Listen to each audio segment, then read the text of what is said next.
नमस्कार प्रेक्षकांनो, कसे आहात सगळे? स्वागत आहे तुम्हा सगळ्यांचं भावनांचा प्रवास या चॅनलवर. प्रेक्षकांनो, आजचा भाग जबरदस्त आहे. हो, आता प्रतिमाची स्मृती हळूहळू परत येते आणि तिला एक खूप मोठी जुनी गोष्ट आठवली आहे. त्यानंतर आता अर्जुन आणि सायलीला एक महत्त्वाचा पुरावा मिळतो. म्हणजे रिसॉर्टमधलं जे साक्षीने खोटा फुटेज दाखवलं असतं त्याची तारीख काहीतरी वेगळीच असते. तर अर्जुन आता कोर्टमध्ये ते लवकरात लवकर प्रेझेंटसुद्धा करणार आहे. तर बघूया ठरलं तर मगचा आजचा भाग सुरू होतो. चैतन्य आता रिपोर्ट्स घेऊन आला असतो. त्यावर आता सायली म्हणते, काय दिलंय रिपोर्ट्समध्ये? साक्षीचं लोकेशन कुठे होतं खुणाच्या रात्री? तर आता अर्जुन त्या रिपोर्ट्समध्ये बघतो आणि सायलीला म्हणतो की खुणाच्या दिवशी साक्षी इव्हिनिंग स्टार रिसॉर्टच्या जवळही नव्हती, ती SK रोडच्या जवळ होती. त्यावर आता सायली म्हणते, SK रोड म्हणजे आश्रमाच्या बाहेरचा रस्ता? म्हणजे साक्षीचं लोकेशन आश्रमाच्या इतक्या जवळचं होतं?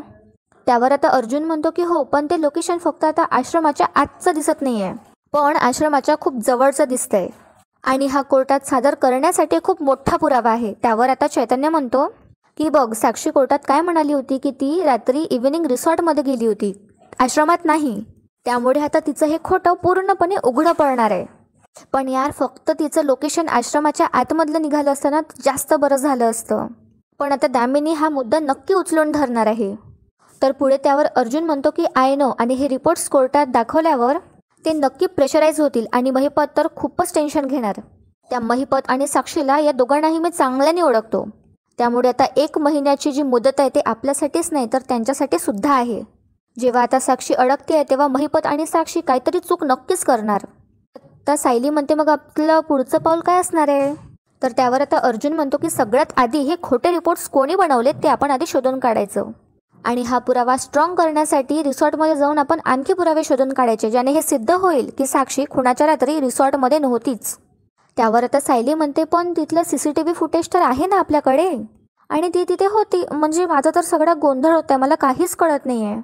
तर त्यावर आता चैतन्य म्हणतो, हा जो सगळा काही गोंधळ आहे ना ते मला असं वाटतं की रिसॉर्टमध्ये गेल्यावरच क्लिअर होईल. तर आता अर्जुन म्हणतो की एक्झॅक्टली, आपण आता तिथे जातोय आणि फक्त आता 13 जानेवारीच नाही तर अख्ख्या जानेवारी महिन्याचा फुटेज बघूया. आणि साक्षीने काय काय गडबड केली आहे ना ते आता आपण सगळं बघू. त्यावर आता सायली म्हणते, पण तो रिसॉर्टवाला आपल्याला ते CCTV फुटेज दाखवणार का? तर चैतन्य म्हणतो, तसं थोडंसं कठीण आहे. फुटेज बघण्यासाठी आपल्याला एक प्रोसेस करावी लागते, ती थोडी आपल्याला करावी लागेल. तर बघा, आता अर्जुन म्हणतो, पण आपल्यासोबत जर का कोणी पोलीस ऑफिसर असेल तर आपल्याला ते फुटेज आजच मिळणार. आणि आता आपल्या नेहमीचे इन्स्पेक्टर सावंतांना आता चैतन्याला अर्जुन फोन करायला सांगतो. आणि अर्जुन म्हणतो चैतन्याला, ते आपल्याला नेहमी मदत करतात आणि आजही करतील. तू इन्स्पेक्टर सावंतांना तिथे घेऊन पोच. मी आणि सायली पोचतो तिथे. आता साक्षीच्या भोवतीचा ट्रॅप जो आहे ना तो आपल्याला अजून घट्ट करायचा आहे. त्यावर आता चैतन्यसुद्धा म्हणतो की येस, लगेच निघतो. इकडे आता खाली प्रिया हॉलमध्ये बसली असते आपले गाणे ऐकत. तितक्यात आता अर्जुन आणि सायली घाईघाईत जाताना तिला दिसतात. आणि आता या प्रियाला डाऊट येऊ लागतो नेहमीसारखा. तर आता ही प्रिया मनात विचार करू लागते की आधी तर हा चैतन्य हसत गेला आणि आता हे दोघे का बाहेर पडताय, इतकं काय घडलंय? नाही, यांच्या मागे जाऊन मला बघायलाच हवं. असं म्हणत आता प्रिया अर्जुन सायलीच्या मागोमाग जाणार. तितक्यात आता पूर्णाजी तन्वीला थांबवतात आणि म्हणतात, ए प्रिया, इकडे ये ना बाळा, जरा माझ्याबरोबर चलते का फेऱ्या मारायला? माझे गुडघे खूप दुखताय ग. तर आता ही प्रिया म्हणते, हा मग मार ना तू. तर त्यावर आता पूर्णाजी म्हणतात, अगं मी एकटी कशी मारणार? अगं बाई, 20 फेरे मारायचे आहेत, चल ना माझ्याबरोबर जरा. तर आता ही प्रिया तिथेच थांबते आणि मनात विचार करू लागते की या म्हातारीच्या स्पीडनं फेऱ्या मारणं म्हणजे आता 2 तास जातील 20 फेऱ्या मारायला, आणि अर्जुन सायली जे काही त्यांचं काम असेल ते पार पण होऊन जाईल.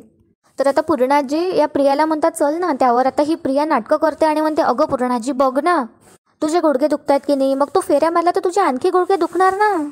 तू एक काम कर, तू मस्त सोफ्यावर बस आणि अशी पाय स्ट्रेच करून बस, म्हणजे तुला बरं वाटेल. तर आता पूर्णाजी म्हणतात, अगं नाही ग, हे बघ मी ते नंतर करेल, पण मला थोडंसं बाम लावून दे ना, माझे पाय खरंच खूप दुखतायत ग. तर बघा, आता ही प्रिया म्हणते, देते ते नंतर देते, पण माझं ना एक अर्जंट काम आहे, ते झालं की मग मी बाम लावून देते. तर आता पूर्णाजी म्हणतात, अगं आधी बाम लावून दे, मग जा ना तुला जिथं जायचं आहे तिथे. तर आता ही प्रिया म्हणते, अरे त्या विमलताईला सांग ना, मला जायचं आहे इथून, आणि पटकन तिथून ती निघून जाते. आणि बिचाऱ्या पूर्णाजी आता तिला आवाजच देत राहतात. इकडे आता सीन शिफ्ट होतो आणि प्रतिमा खूप सारे बागेतली फुलं घेऊन आली असते. तर आता सुमन विचारते प्रतिमाला, अरे वहिनी, आज इतके सारे फुलं आणलीत तुम्ही? तर आता प्रतिमा म्हणते, अगं आपल्या बागेत सायलीचं जे झाड आहे ना त्यातलं खूप फुले आलीत, म्हणून मग म्हटलं की गजरे करूयात. तर आता तिथे रविराज सुद्धा बसला असतो. तर रविराज म्हणतो प्रतिमाला, तुला ते झाडं फुलं बघितली ना की खूप उत्साह येतो, हो की नाही? तितक्यात तिथे आता नागराज सुद्धा येतो. तर आता प्रतिमा म्हणते आपण थोडे गजरे पूर्णाईकडे पाठवूया का? तर सुमन म्हणते हो हो चालेल ना, म्हणजे कल्पना वहिनी आणि मुले पण खुश होतील. तर त्यावर आता प्रतिमा म्हणते सायलीला असले गजरे खूप आवडतात, सगळ्यात आधी तिच्यासाठी मी गजरा करते. आणि त्यानंतर आता प्रतिमा उठते आणि गजरा करायला घेत असते. तितक्यात आता प्रतिमा थांबते आणि तिला एक जुनी गोष्ट आठवते प्रेक्षकांना. तर प्रतिमा थांबते आणि म्हणते नाही नको. तर आता रविराज विचारतो का गं काय झालं? तर आता प्रतिमा म्हणते अहो मी सायलीसाठी चुकून सायलीच्या फुलाचा गजरा करायला निघाले होते, पण अर्जुनला तर सायलीच्या फुलांची एलर्जी आहे. तर बघा प्रेक्षकांनो, आता सुमनला खूप आश्चर्य वाटतं या गोष्टीचं. तर आता प्रतिमा म्हणते लगेच शिंकायला सुरुवात करेल तो. तर त्यावर बघा आता सुमन म्हणते बापरे. आणि रविराजला सुद्धा खूप नवल वाटतं. आणि आता रविराज म्हणतो प्रतिमाला अगं प्रतिमा, अर्जुनला सायलीच्या फुलाची एलर्जी आहे हे तुला कसं माहिती? तुला सायलीने सांगितलं का? त्यावर आता प्रतिमा लगेच म्हणते की नाही, मला कोणीच नाही सांगितलं नाहीये, मलाच आता वाटलं की अर्जुनला सायलीच्या फुलांची एलर्जी आहे म्हणून. तर आता सुमन अगदी आनंदी होते आणि म्हणते हो आहे ना, अर्जुन जवळ सायलीची फुलं नेली रे नेली की त्याला लगेच शिंका सुरू होतात. अहो वहिनी तुम्हाला किती जुनी गोष्ट आठवली. आणि आता हे ऐकून प्रतिमा सुद्धा खूप खुश होते. बघा आता हा नागराज मनात विचार करू लागतो की ही वहिनीची प्रगती तर आम्हाला अधोगतीकडे घेऊन जाईल. हिच्या गोळ्या तर मी बदलल्या, पण आधी घेतलेल्या गोळ्यांचा प्रभाव विचार का दिसतोय? आणि नागराजला येतं टेन्शन. इकडे आता सीन शिफ्ट होतो आणि आता अर्जुन, सायली, चैतन्य आणि इन्स्पेक्टर सावंत हे सगळेजण आता आले असतात रिसॉर्टच्या बाहेर. आणि प्रेक्षकांना तिथे प्रिया सुद्धा येते यांचा पाठलाग करत आणि लपून सगळं बघत असते. तर आता अर्जुन पोलिसांना थँक्यू वगैरे म्हणत असतो येण्यासाठी. आणि पुढे आता अर्जुन म्हणतो तुम्ही इथे आला तर आता इकडचा स्टाफ आम्हाला कोऑपरेट करेल. त्यावर आता इन्स्पेक्टर सावंत अर्जुनला म्हणतात सर तुम्ही नेहमी न्यायाच्या बाजूने लढणारे वकील आहात, त्यामुळे आमचं डिपार्टमेंट तुम्हाला नेहमीच मदत करेल. त्यानंतर आता चैतन्य म्हणतो की बरं चला मग आता आपण आज जाऊया. आणि सगळेजण आता आज जात असतात. तितक्यात बघा आता सायलीला एक फोन येतो आणि सायली तिथेच थांबते आणि म्हणते की मी आलेच, तुम्ही व्हा समोर.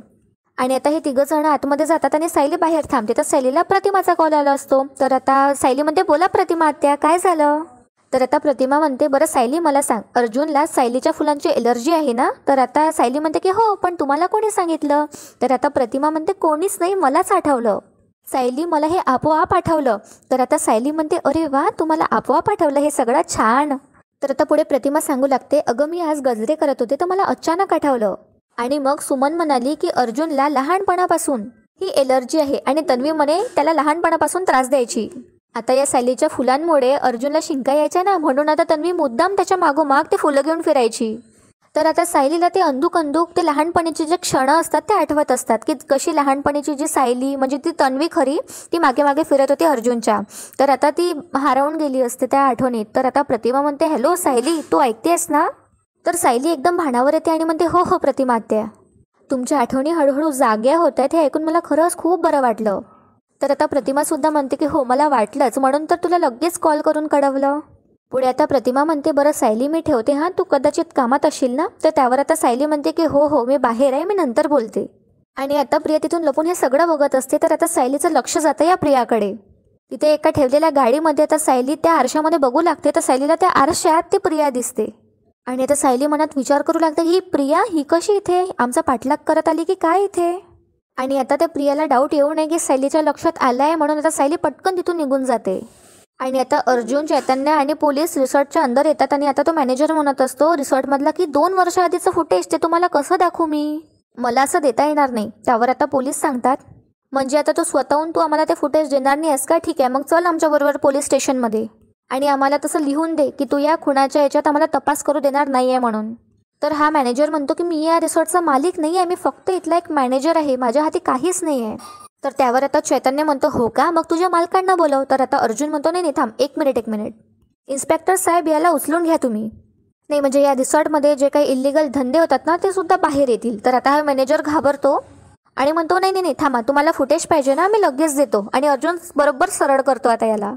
पुढे आता अर्जुन स्पष्टपणे सांगतो की जानेवारी 2023 या पूर्ण महिन्याचा आम्हाला फुटेज हवा आहे. तर तो मॅनेजर म्हणतो की हो मी हार्ड डिस्क घेऊन येतो. आणि आता मॅनेजर तिथून गेल्यावर चैतन्य म्हणतो अर्जुनला बघ ना आता कसा आला हा लाईनवर. आणि हा आता मॅनेजर पटकन येतो आणि हार्ड डिस्क लावून यांना फुटेज दाखवू लागतो. तर आता अर्जुन आणि चैतन्य एक फुटेज नीटपणे बघू लागतात. तर प्रेक्षकांना त्यामध्ये आता 11 तारखेचं फुटेज असतं. आणि चैतन्य म्हणतो थांब एक मिनिट, हे साक्षी रिसॉर्टच्या आत येते. तर आता अर्जुन म्हणतो चैतन्याला अरे पण अजून आपण 13 तारखेपर्यंत पोहोचलोच नाही आहोत. हे 11 तारखेचं फुटेज आहे.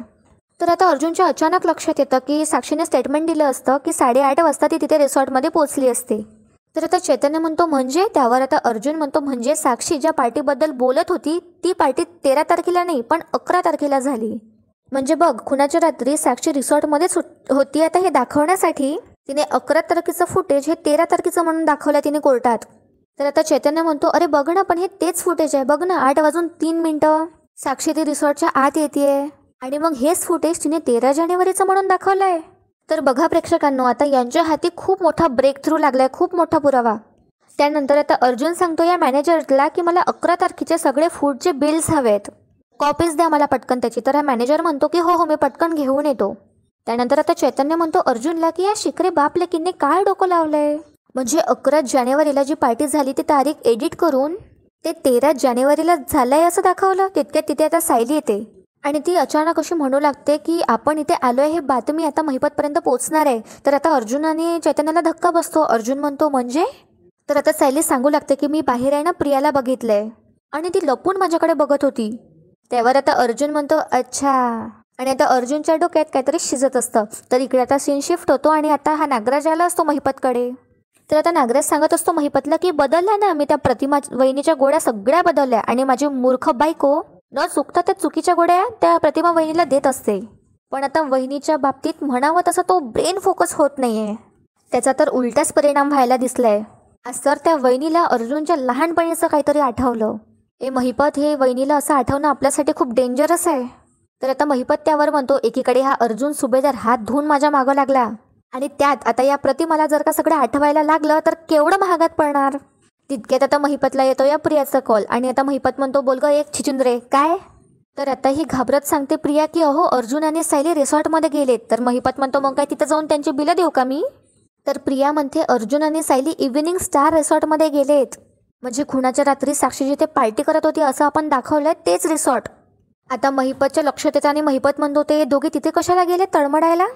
तर आता प्रिया म्हणते ते नाही माहिती मला, म्हणजे आता मी अर्जुनला बघितलं असं आज जाताना आणि सायली कोणाशी तरी ना फोनवर बोलत होती आणि काय बोलत होती ते मी नाही ऐकलं.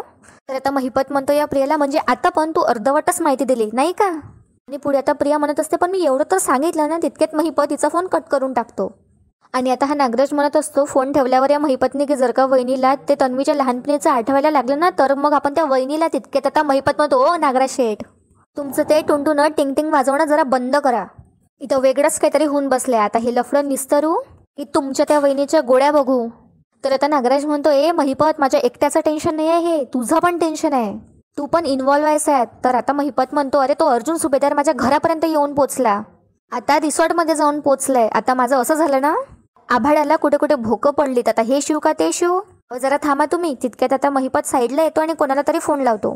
तर आता हा व्यक्ती बोलतो की हॅलो शिकरे साहेब. तर आता महिपत म्हणतो तो अर्जुन सुभेदार आणि त्याची बायको रिसॉर्टमध्ये आले हे सांगायला तू फोन का नाही केला. तर आता हा माणूस म्हणतो की नाही साहेब तुमचा काहीतरी गैरसमज होतोय, ते दोघेही फक्त इथे जेवायलाच आलेत आणि इथचं पनीर त्यांना इतकं आवडलंय ना की. त्यावर आता महिपत म्हणतो तुझं पनीर तुझ्या कढईतच ठेव, त्याच्या आधी एक काम कर, ते जेवतायत ना त्याचा व्हिडिओ काढून मला पाठव.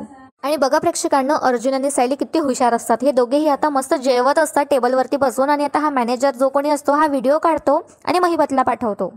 तर आता महिपत म्हणतो या मॅनेजरला की ठीक आहे आता तुझं काम नीट कर आणि यांच्यावर लक्ष ठेव, तुला तुझे पैसे मिळतायत ना वेळेवर, ठीक आहे मग फोन ठेव.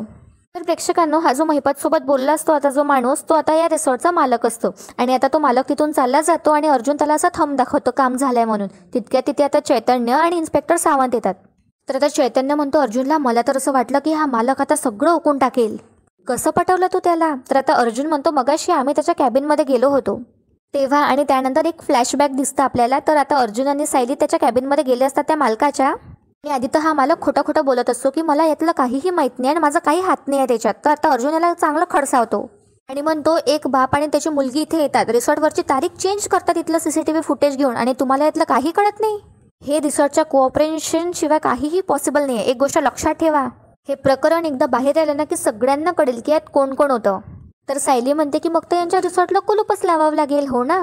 आणि हा मालक आता घाबरतो आणि म्हणतो सायलीला की नाही ताई प्लीज असं काही करू नका. तर आता अर्जुन म्हणतो ठीक आहे मग आता तूच आम्हाला मदत कर आणि पोलिसांना आणि आम्हाला कोऑपरेट कर, मग आम्ही तुला कमीत कमी शिक्षा होईल आणि तुझं हे रिसॉर्ट बंद सुद्धा होणार नाही हे मी बघेल. बोल काय म्हणणं आहे तुझं. त्यावर आता हा मालक घाबरतोय रिसॉर्टचा आणि म्हणतो हो हो मी करतो तुम्हाला कोऑपरेट, मी तयार आहे. आणि म्हणूनच हा जो रिसॉर्टचा मालक असतो याने आता महिपतला खोटं सांगितलं असतं की अर्जुन आणि सायली फक्त इथे जेवायला चालले आहेत म्हणून. चैतन्य म्हणतो की आता खुणाच्या रात्री साक्षीने लोकेशन रिपोर्ट्स बदलले होते, हे जर बाहेर आला तर काय मजा येईल ना अर्जुन. त्यावर आता सायली म्हणते की हो या 30 दिवसात आता दामिनीने जो वेळ मागितला ना तो आता तिच्यावरच पलटणार आहे आणि तिला याचा अंदाज पण नसणार आहे. हां, तिला वाटेल की निकाल तिच्याच बाजूने लागतोय पण हा तिचा गैरसमज ठरणार आहे. पुढे आता अर्जुन म्हणतो की 30 जुलै ही तारीख आता दामिनी कधीच विसरणार नाही, कारण ती तिच्या आयुष्यातली पहिली केस हारणार आहे. तर आता इकडे दामिनी ऑफिसमध्ये काम करत असते तर महिपत तिला फोन करतो आणि म्हणतो काय हो दामिनी बाई. तर दामिनी म्हणते बोला. तर आता महिपत म्हणतो काय बोला देशमुख बाई, काय बोला, तुम्ही इतकं थंड कसं बसू शकता. तर आता दामिनी म्हणते का काय झालं, आग लागली का कुठे. तर महिपत म्हणतो इव्हिनिंग स्टार हॉटेलमध्ये आग लागली आणि ते आग लावली त्या अर्जुन सुभेदार आणि त्याच्या बायकोने. तर आता ही दामिनी म्हणते बापरे, म्हणजे इव्हिनिंग स्टार हॉटेलमध्ये अर्जुन आणि त्याची बायको गेलेत का, बरं काय काम आहे त्यांचं तिथे. तर आता महिपत म्हणतो त्याच्या मालकाला आम्ही फोन केला आणि तिथे ते जेवले आणि गेले, काही चौकशी केली नाही त्यांनी तिथे जाऊन. मग दामिनी म्हणते हो ना, मग तुम्ही कशाला टेन्शन घेता आणि माझा वेळ वाया घालवताय आणि आग आग म्हणून ओरडत सुटलाय निसते. त्यावर आता महिपत म्हणतो अरे आग नाही पण त्याचा धूर लागलाय ना. या पनवेल मधले ते इतके सगळे रिसॉर्ट सोडून ते तिथे कशाला गेले हे तडमडायला. तर आता दामिनी म्हणते ऐका ना टेन्शन नका घेऊ, गेले असेल सहजच ते तिथे, जाऊ द्या. त्या वात्सल्य आश्रमात सुद्धा जाऊ द्या त्यांना जे काही गोळा करायचा आहे पुरावे वगैरे करू द्या. आता तो इतका घाबरलाय की आता तो अर्जुन हातपाय मारणारच ना शिखरे. तर आता महिपत म्हणतो हो पण आणखीन काही पुरावे जर का लागले त्याच्या हाताला तर परत कोर्टात घेऊन यायला बसेल ना ते. तर दामिनी म्हणते सगळं तुम्हीच ठरवते आणि मिळाले पुरावे तर जाऊ द्या ना, 2-3 पुरावे घेऊन येईल आणि करेल सादर कोर्टात, करू दे. आता शिखरे एक गोष्ट लक्षात ठेवा की तो बिचारा अर्जुन आता एकही असा पुरावा नाही आणू शकणार की ज्याने दामिनी केस हारेल. त्यावर आता महिपत म्हणतो बिचारा अर्जुन सुभेदार, कानाला ऐकायला तेवढं बरं वाटतंय. मग आता दामिनी म्हणते मग ठेवा फोन. आणि फोन ठेवल्यावर आता महिपत म्हणतो या देशमुख बाईचं काय जातं, त्या अर्जुन सुभेदारला काय करायचं ते करू दे म्हणायला, आणि उद्या जर का त्यानं भलतंच काय केलं तर कुठे लपायचं, काय करायचं काय माहिती आम्हाला. इकडे आता सीन शिफ्ट होतो आणि आता अर्जुन म्हणतो की उद्या दामिनीसाठी आता कोर्टात काय आपण वाढून ठेवला ना हे तिला माहीतच नसेल. त्यावर आता सायली सगळं ऐकत असते आणि पुढे आता अर्जुन म्हणतो उद्या तर त्या दामिनीचे हाल होणार आहे कोर्टात आणि फक्त आता तिचेच नाही तर महिपत आणि साक्षीचे सुद्धा होणार. तर सायली म्हणते त्यांना तर हा अख्खा महिनाच खडतर जाणार आहे आणि आपलं प्रत्येक पाऊल विजयाच्या दिशेने पडणार आहे. आणि आजचा भाग इथेच संपतो. आता उद्याच्या भागात आपल्याला पाहायला मिळणार आहे की अर्जुन आता कोर्टमध्ये साक्षीला उभा करतो आणि ते फुटेज दाखवून हे प्रूव्ह करतो की ते 11 तारखेचं तिने खोटं फुटेज दाखवून 13 तारखेचं आहे म्हणून दाखवलं असतं. आणि आता दामिनीला लागतो 440 वोल्टचा झटका. तर बघूया प्रेक्षकांना उद्याच्या भागात आता पुढे काय होतं ते. तुम्हाला आजचा व्हिडिओ आवडला असेल तर व्हिडिओला लाईक करायला विसरू नका आणि चॅनलला नक्की सबस्क्राईब करा. भेटूया उद्या एका नवीन एपिसोडसोबत. तोपर्यंत एन्जॉय आणि धन्यवाद.